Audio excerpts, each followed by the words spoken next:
Welcome to the Family Movie Night Podcast, where we want to help your family have better conversations around the content you consume. This is episode 38, and my name is Nathan, and I am joined, as always, by the hero of our podcast, Donnie Dorsey. Donnie, you get to be John Goodman in this movie, which is a wonderful thing. How are you doing today, man? I'm doing good. I mean, I'm John Goodman. I mean, like it's You're in good, the name. man. It's in the name. Like it's built in. Like it's. I don't even have to try for that one. That's right, man. Saul Goodman, right? Yeah, I get it. Very good. Well, and of course, the villain of our podcast, which is Yzma, and I think you may be doing better though. You get to be Eartha Kitt in this movie. Yeah, so. I was about to say Eartha Kitt. That's a good option for. Yeah, it's very good. Very good option. And of course, the mom of our podcast, Heidi Cooper. Heidi, I'm sorry, you're going to have to kind of hold us all together today as we are just devolving into llamas all around. You get to be Kronk though. I'll make you Kronk in this movie. Yes. I know makes you very happy. So Kronk, definitely the silent hero of this film. So for sure. Absolutely. I don't speak squirrel though. Yes.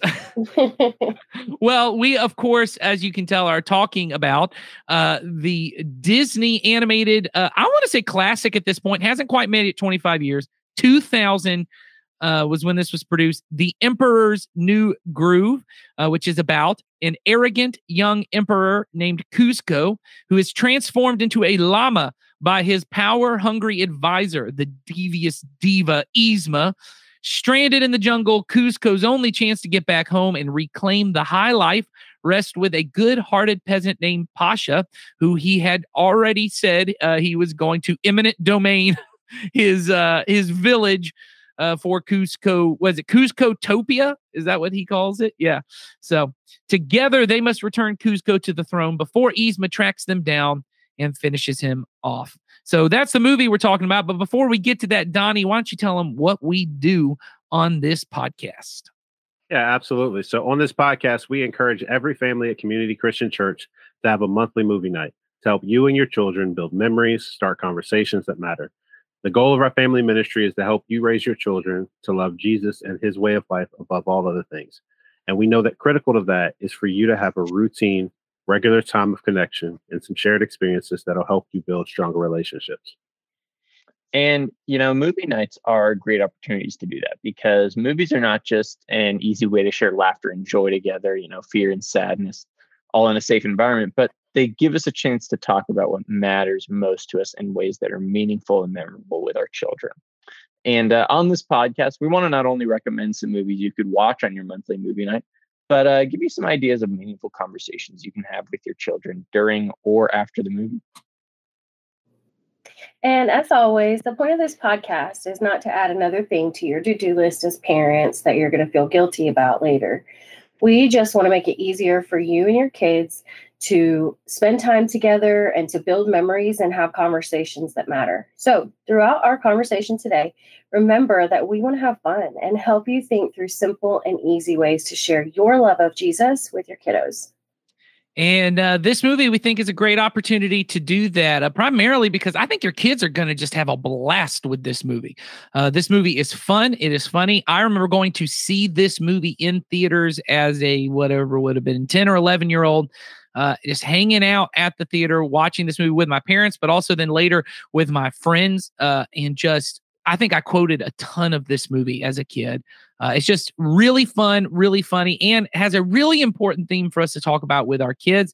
But first, let's just talk about what really works about this movie. So, Donnie, why don't you start us off, man? You're the hero of our podcast. What do you think? Did you watch this with your kids?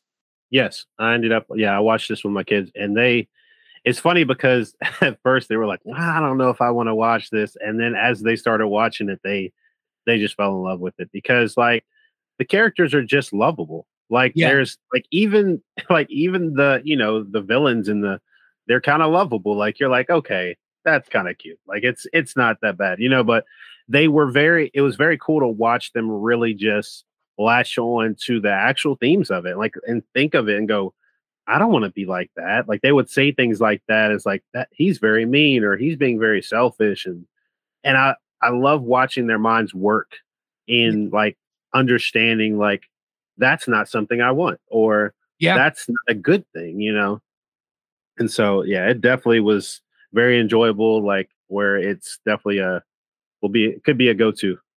Yeah, I think so. My kids love it. There's a on Disney Plus because now you have access to all that stuff. They also have Emperor's New School, which was a animated show they had for about 2 years on Disney Channel, which is about it's a bizarre concept. It's a prequel of Cusco being in school. And I'm like, you have to go to school to be an emperor?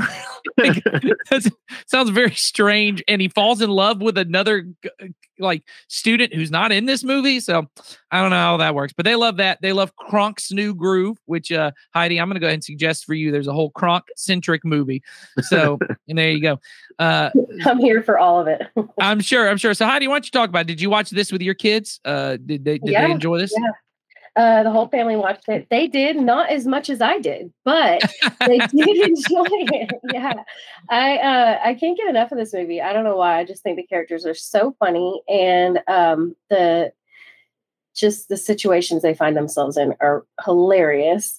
But yeah, my kids really did enjoy it. There was a lot of humor that was like appropriate for them and like kind of the slapstick stuff, mine are 3 and 6. But then there's also humor for older kids and even adults, and so I think it's a really fun movie. Yeah. Well, and it is one where this movie I remember kind of being maligned a little bit, whereas and it still kind of is. This is the period and for Disney animation that is kind of referred to as the Dark Ages, that Hercules kind of brought in. That after Pocahontas kind of was the beginning of like, oh, the Disney Renaissance is over. They're not going to be able to do great films every time. You have this. You have Home on the Range. You have Brother Bear. You have a bunch of these that all kind of came out around the same time. They weren't very big hits. Brother Bear is excellent. I'm not saying whether they're good or bad. I'm saying they were commercially flops. They didn't make any money, and are pretty widely regarded as being not very good. And this movie's in that list. And I think this movie is kind of unfair. I think it is better than Hercules. I think it's better than Hunchback of Notre Dame. I think it's better than like most of those kind of things. It's just a very fun movie that really has a really good message for kids. And anyway, I think it really works. Sawyer, I know Brother Bear defender here, but where would you put Emperor's New Groove up against Brothers Bear? It's tough. This movie is definitely not as heartfelt and sincere as Brother Bear. I will freely admit I love Brother Bear more than most people, I'm pretty sure. I think you love it more than Joaquin Phoenix, who was in the movie. That might be true. Joaquin Phoenix is a weirdo, dude. I'm just saying he was. Okay. Heidi is muted, but giving us very sassy fingers, and I don't know what that means. I'm a huge Joaquin Phoenix fan. Oh, okay. I didn't know. I also the like only one. No, I like Joaquin Phoenix and Gladiator, but he's a weird person. Anyways, okay. But no, I think I would take Brother Bear over this. That being said, I really liked Emperor's New Groove. It was really funny. We've talked about that. One thing I did not. I knew this movie was like an adventure style Disney movie. I forgot kind of how Spielbergian it is, kind of, especially in the second and third act, as they're trying to get back to the whatever you call it, like the castle. And it was just. Do you mean as movie. Far as like what stood out to you as Spielbergian about it? Oh, just like the part where they get kidnapped and they're trying to break in and stuff like that. And their banter, Pacha and Cusco's banter throughout the whole thing of them just doing it all. Now, it's not Spielbergian in that it's a guy and a talking llama, but and that's where the humor comes in. I just thought it was I was surprised how much I watched it, and I was like, oh, this movie holds up, because I had not watched this movie in probably 20 years. I haven't watched this movie in a very, very long time. And I was surprised how much I actually had fun with it.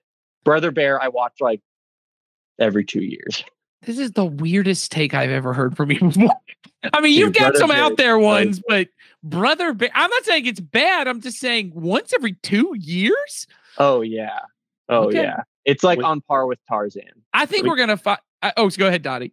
Well, you said the Spielbergian thing. I immediately thought of E.T. And I was like, wait, so is this like the comparison to E.T.? Like where Cusco is more like Raiders of the Lost Ark, honestly. Like it's just like fun. them.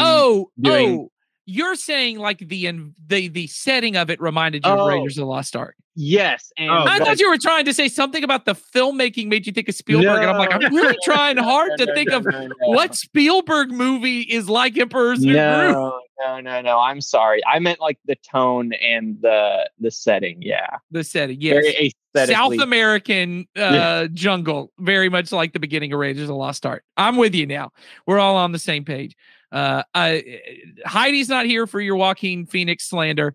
And I'm not here for. I still remember your Chris Tucker slander. So we will forgive you though in a loving embrace of Christian familyness. But we will never forget.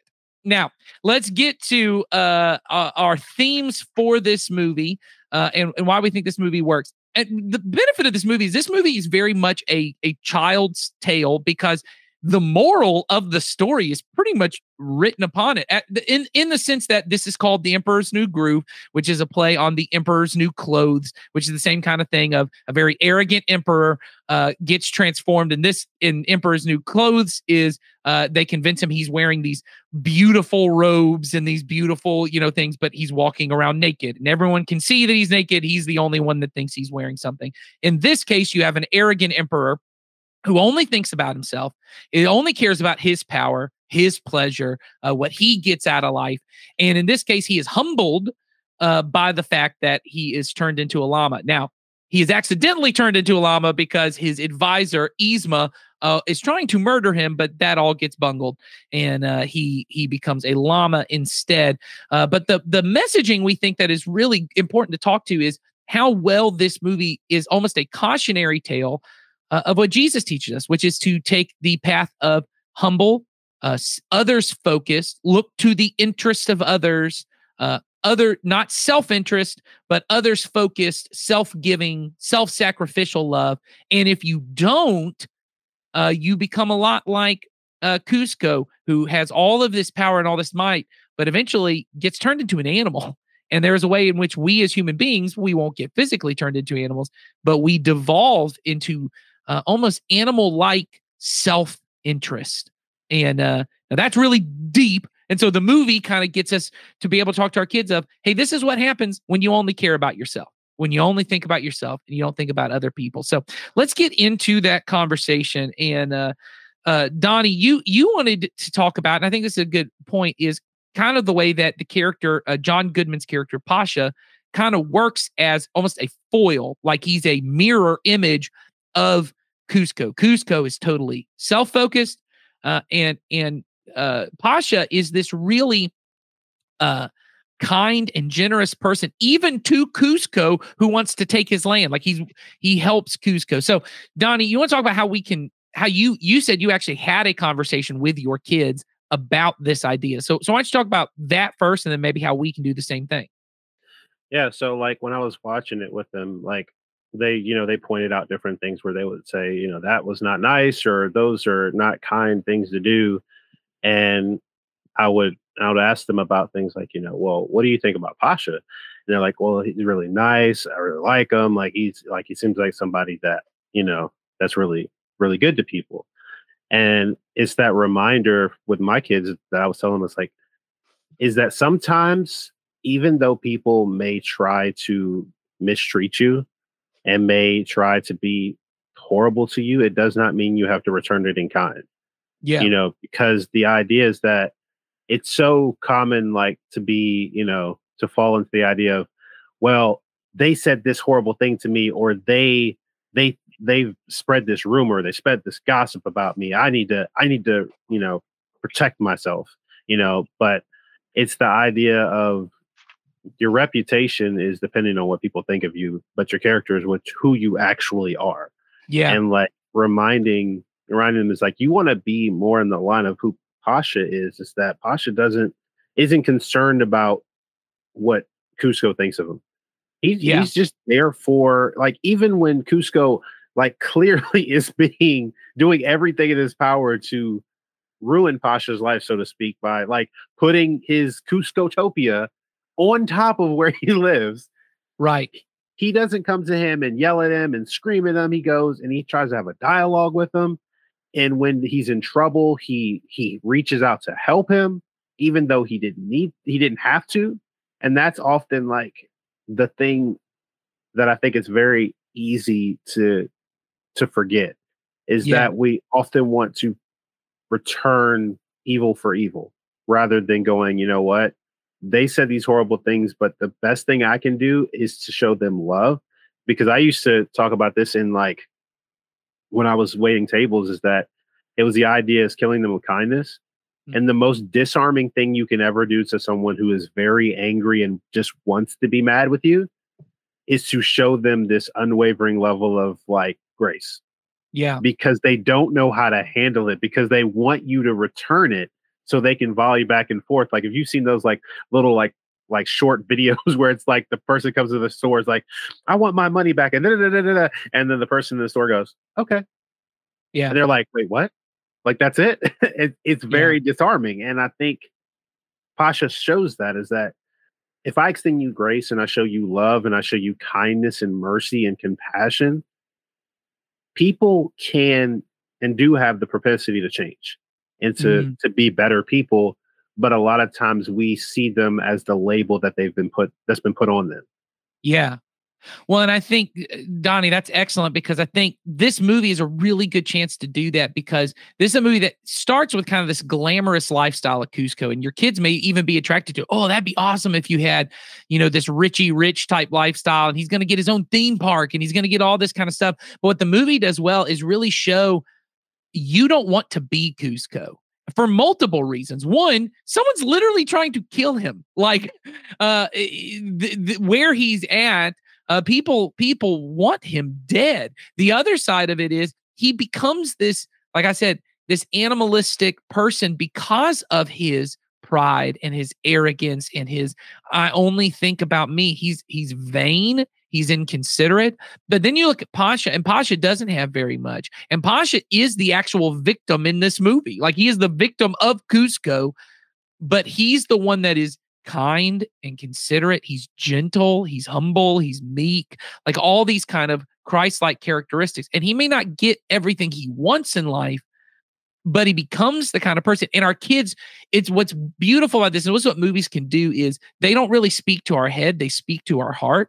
And there's something about watching this movie, even as a kid, that you would rather be Pasha than Kuzco at the beginning of the movie. You would rather be, and you feel that. You're not just being told by your parents, you should be good and kind, you know, and often the way that comes across to your kids is like, that would be a good thing to do. Like eating carrots is a good thing to do. Like, I don't want to, and I'm going to have to be good and kind. But when you watch this movie, you see that's actually the pleasing way to live. That's the way I want to be. And that's a power of this movie. Yeah. We glamorize the idea of abundance in so many ways. Yeah. What were you going to? Oh, sorry. Yeah, same thing. Like you see, I think the point you were trying to make, it's really clear that Kuzco is the miserable one. Yzma is even more miserable because he's got the power. She's trying to get it. Like, but you see Pasha and his family, you see him interact. Like they have a small, you know, little area, middle of nowhere, all of that, but they're so content.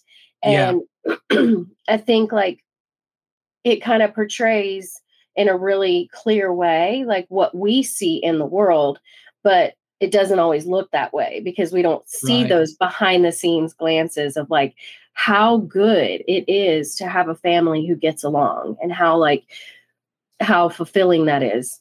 And, you know, obviously the other way too, where you're, you know, miserable and just power hungry and constantly searching. Yeah. What were you going to say, Donnie?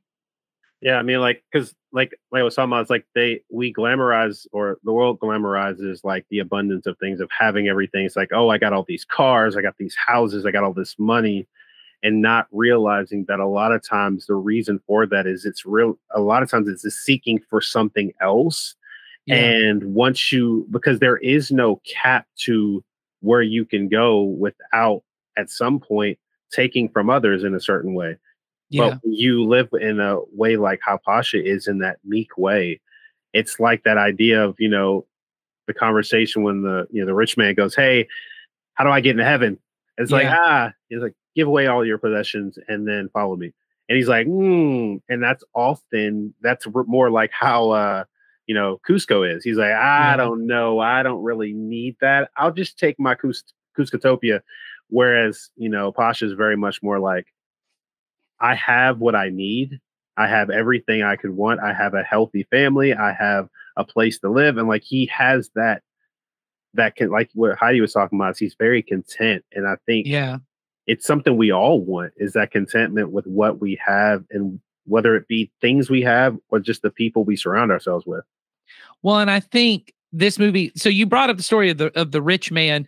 Usually it's the rich young ruler is how it's often described, who comes to Jesus and says, how do I gain eternal life? And Jesus says, he says, well, you've done all the commandments. I've kept all the commandments, all those things. And Jesus says, well, go and sell all you have and give it to the poor.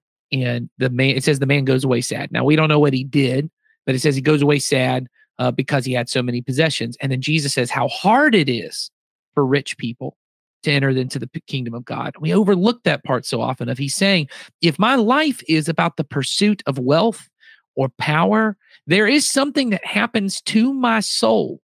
There is something that happens to me which makes it harder to find the kingdom of God beautiful.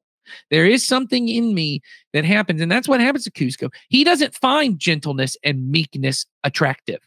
Patience is not attractive. Getting what I want when I want it is attractive. And Jesus says that's the opposite of the kingdom. The kingdom is gentleness and meekness and patience, and you may not get what you want. And that's why Jesus says, and I said this to my kids, Jesus says, if you try to hang on to your life, meaning if you want to make life exactly what you want it to be, you will lose it. He says, but if you give up your life for me, for my sake, for following Jesus, for entering into the kingdom, then you will save it. And then he says, what benefit does it gain you? What benefit is it to you if you gain the whole world? If you get everything Cusco has, but you've lost your soul, you've lost who you are. This is a movie about a man who gained the whole world and he lost his soul. He lost who he was. And this is a beautiful thing. And here's the other part of it. Trying to hang on to your life and get everything you want out of life, and the idea that you will lose that is not just a Jesus-like good moral teaching that goes out. This is prophetic, because everyone knows this. When you get a lot of power, you don't ever want to give it up. And you are paranoid that someone's always coming at you. You don't trust people. You are constant people coming. I mean, this is every politician, right? You get enough power, you're constant. People are going to do that. You will lie and say whatever you have to do to keep it. You will do whatever. You will put anyone down you have to put down to keep them from coming towards you. And it's not just that. This happens in relationships. It happens in businesses. It happens in racism, sexism, classism, all of those things are, I need to make sure I'm on the top and you're beneath me. But what happens is, if that's the dynamic I enter in the world, everything's a competition. Eventually someone will be stronger than me because I get older and I can't defend myself as well. Someone will be smarter than me.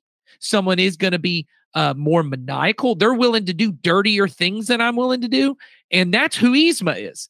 Yzma is the person who is willing to do what no one else will do. And she's going to kill him to get his power. And that's what I said to my kids, which is an intense thing to say to your kid. But if you make your whole life about, I have to be better than everyone else, and in particular, everyone else has to be worse than me, eventually someone will be prettier than you, smarter than you, funnier than you. That's a dangerous way to live your life. And Jesus goes, you could just give up that pursuit. You could just be passionate and go, I'm happy with what I have. I'm happy with where I'm at, and I want to be kind and generous and gentle. So any other ideas on this before we move to a different idea? All right. So I want to throw out this other idea that really stuck out to me in the movie and see what you guys' thoughts are on it.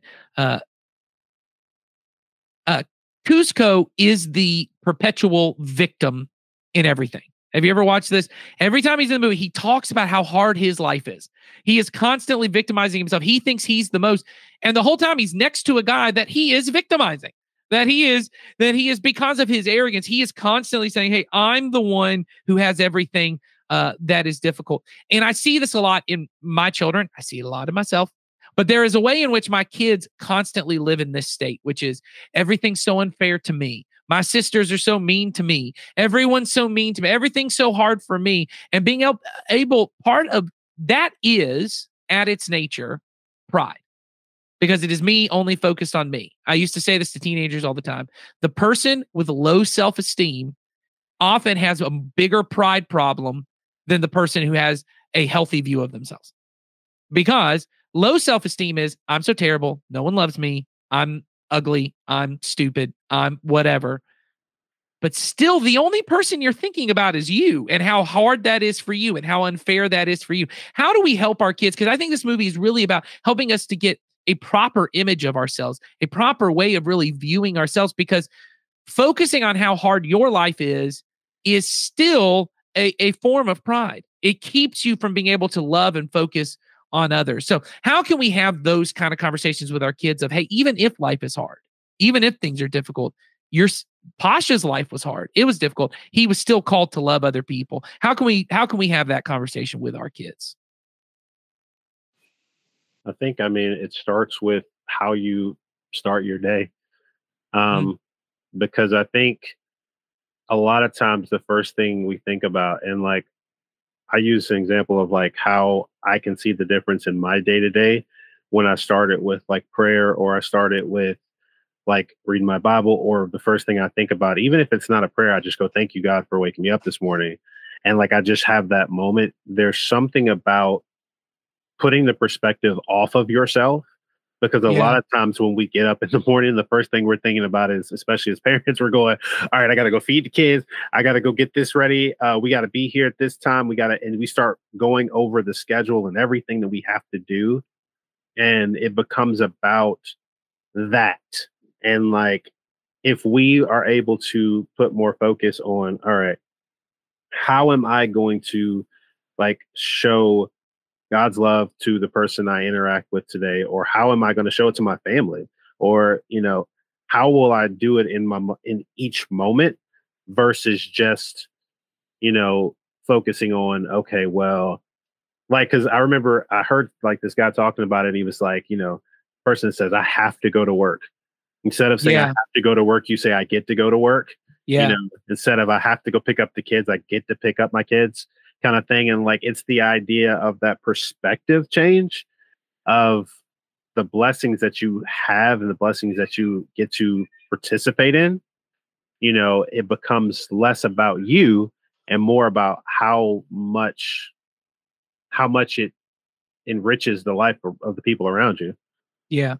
Well, and that's a huge part of this, Donnie, is you talk about, what you're really talking about is gratitude and being able to be thankful. And, two of the most often repeated commands in the Bible are, one is to remember, and the second one is to give thanks. And that Christ is always calling us, and really it's a lot in the Old Testament to the people of Israel. Hey, remember all the Lord has done for you. Remember, don't forget all the Lord has done for you. And there is a way in which, you look at Kuzco and go, this guy's the least victim on the planet. Like, yes, he's got someone after trying to kill him, but he also just fired her, like just needlessly fired her because of the way she looked. Like, I can't deal with her. I'm done with this. And now she wants to kill me. Well, there is a level of, you reap what you sow. Like, if you're going to treat people the way that you, not the way you want to be treated, it's going to be natural that these people are going to come back towards you. I don't know why this is a shock towards you. And so this is the least victim person. He has more than anything else. He's victimizing everyone else, but he is blind to it because he's also the least content, the least grateful. He's grumbling all the time. He's complaining. And I think about that a lot with our day-to-day lives, how much we grumble and how much we complain. And when we have such little perspective. So here's, once again, a way for us to not just teach this to our kids, but to help them catch it. In your prayer times with your kids, this is something I'm trying to do. We have a little whiteboard in our home, and I put up on it at different times. Pray for this today. And it's always people they don't know. Let's pray for people who are in prison and they're separated from their families. Let's pray for kids who are separated from their parents. Let's pray for people in other countries who are suffering from an illness or whatever. And the reason behind this is, so often our prayers just become ways for us to grumble and complain. And I pray for things, and I pray for other people, but they're usually people who are very connected to me. And the reason I'm praying that, Mama doesn't get sick or that this person doesn't die. I do love that person, but there's a way in which I would feel so sad if that person was gone. And one way to really pray in a completely others focus is I just want to pray for people that I have no emotional attachment to. I don't know this person, but to teach our kids. And what that does is to say, no matter how hard my life is, I can always think of someone else. I can always focus on other people. Because it is very easy in our world and to really turn everything towards me and to make everything about me. And this is something we really have to help with our kids on. Any other ideas on this idea? I mean, this whole conversation kind of reminded me actually of something from Psalm 51 that I actually thought kind of just really applied to, I think, this movie, because I think about the character of Pacha, and especially in contrast with Kuzco. My dad always loved pointing out that there's a very distinct difference between happiness and joy is the thing.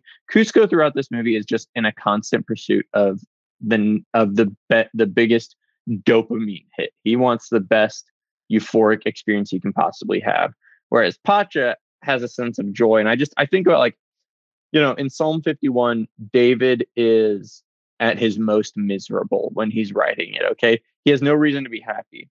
And he writes in verse 12, restore me the joy of your salvation. Make me willing to obey you. And I feel like that's kind of the thing that's missing from Kuzco throughout this movie that Pacha has. He isn't exactly in a great situation. And yet he's choosing to have joy in spite of all that stuff. His resolve is not deterred by his physical material situation and stuff like that. Whereas Kuzco's is. Well, and that's something that once again, we help our kids with when we don't try to fix all their problems. And I know we hit on this in the last podcast a lot, but when I get to a point where I teach them that the way you have joy is sometimes you have to sit in things that are boring. And you have to be in places where, and there's I know a lot of psychologists, family psychologists hit on this of one of the best things you can do for your kids is let them be bored. Let them, because that's where creativity thrives. That's where problem solving thrives, is when they go, I have nothing to do. I mean, oh man, my mom, is that not the mom refrain of, if you're bored, I'll give you something to do. I'll give you something to do. But often what we do is, okay, well then take this tablet. Because you're kind of irritating me by talking to me too much. Go take this and go in the other room. Or, hey, go do this thing. Oh, okay, well, we'll all go do something. Because I don't ever want my kids to feel, and sometimes we don't even mean an ounce of sadness. I want them to feel maximum levels of happiness at all time. The truth is, that's rooted in us because I also want to feel maximum levels of happiness all the time. And so when I'm bored for a moment, I got my phone, I can pull out TikTok and just be scrolling. I don't ever have to be bored. And whenever I'm feeling sad, there's always food I can buy that makes me happy. And I can always go out and get some kind of comfort food to do this. I don't ever want to have to feel an ounce of, and I wouldn't even say maybe unhappiness is a better way to say it, which is, it's not even sadness. I'm not sad. Nothing bad has happened. I'm just unhappy. I'm not happy. I'm not feeling a dopamine hit right now. So I need to have that. And to be able to help our kids go, hey, look, part of us developing into people. And I said this to my kids the other day, and I realized, I think we miss this. I miss this a lot as a parent, which is being a parent is a sacred calling. And maybe you ended up as a parent and it was not your plan to be a parent at that time, but God is calling you because of the responsibility he has given you to a sacred calling, which is our goal as parents is not to help our kids reach their maximum potential as a human being. It is not to make them as happy as they can possibly be.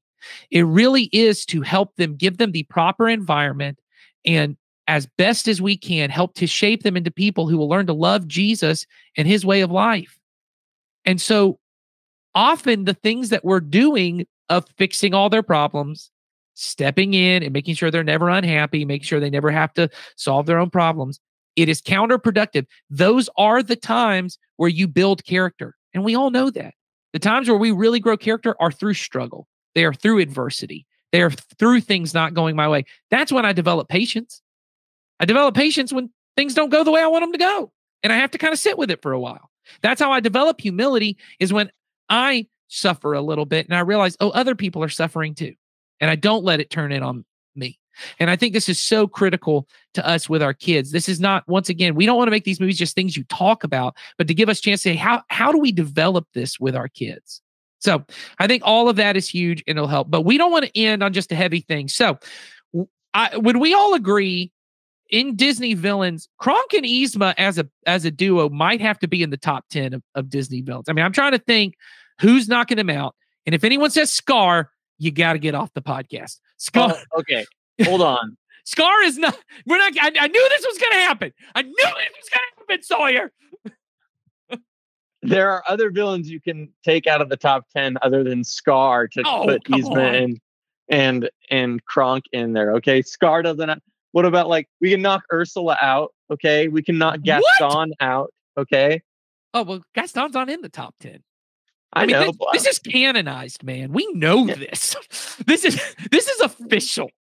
I'm just saying, Sid's the most concrete. We got to give Sid the most concrete, but. Hey, are you talking about Sid from Toy Story? Yeah, he's a Disney villain. All right, I'm just saying this. I don't know. You're villainizing the whole podcast right now, and I'm not sure I'm okay with it. What I was going to get to before we have this just intense. I mean, I am burning with the rage of 1,000 suns right now. I just want you to know. But what I want to say was, Heidi mentioned this earlier. What are some of the best Kronk moments in this film? Because Kronk knocking it out of the park throughout this movie. So who wants to start best Kronk moments in this movie? Heidi, you unmuted. You were ready. Yes. He was just so determined to have everybody taste his dessert. Yes. And I love him as a chef in general. Like any moment where he's playing a chef, like in this movie or talking about food is my favorite. Well, I will say, Heidi, after the many conversations you and I have had about food, I thought this is a Heidi spirit animal right now. Yes. Yes. Honestly. Well, just how concerned he is with the food in general. Just how that scene where they're trying to poison Kuzco, and he can't focus on it because he so badly wants everyone to taste the little appetizer he brings out, the little puffs, the little what is it, like spinach and artichoke puffs or something? Yeah. Yeah. Absolutely wonderful. Anybody else moments from Kronk that just stand out? I think the one that I thought of was when they're supposed to break down the door and Kronk is like, this is hand carved mahogany. He's over here appreciating the door. He's like, and she's like, knock the door down. But it's so pretty. Yes. And Sawyer, you got something? I would simply say anytime that he and Yzma are interacting, in my brain, I'm just this is like a match made in the depths of hell. Because Kronk is this really wholesome character, and he's and he's obeying Yzma even, and Yzma's just absolutely mocking him, and not mocking, I guess belittling him, and it's just I love every second of it, especially the mahogany scene. I was actively laughing out loud last night when I watched this. Very funny, and we think you're going to have a great time with this movie, but we also think you're going to have great conversations, and most of all, whether you watch the movie, whether you have a conversation with your kids about this movie, that you would help your kids learn to take the path of others-focused, selfless, self-giving, self-sacrificial love, which is seen in gentleness and kindness and humility, and that you would help grow that in your kids, because this is what it means to follow Jesus and to live in his kingdom. And we want to help you and your kids learn to love Jesus and his way of life even more. So I hope you'll see us next time on the Family Movie Night podcast.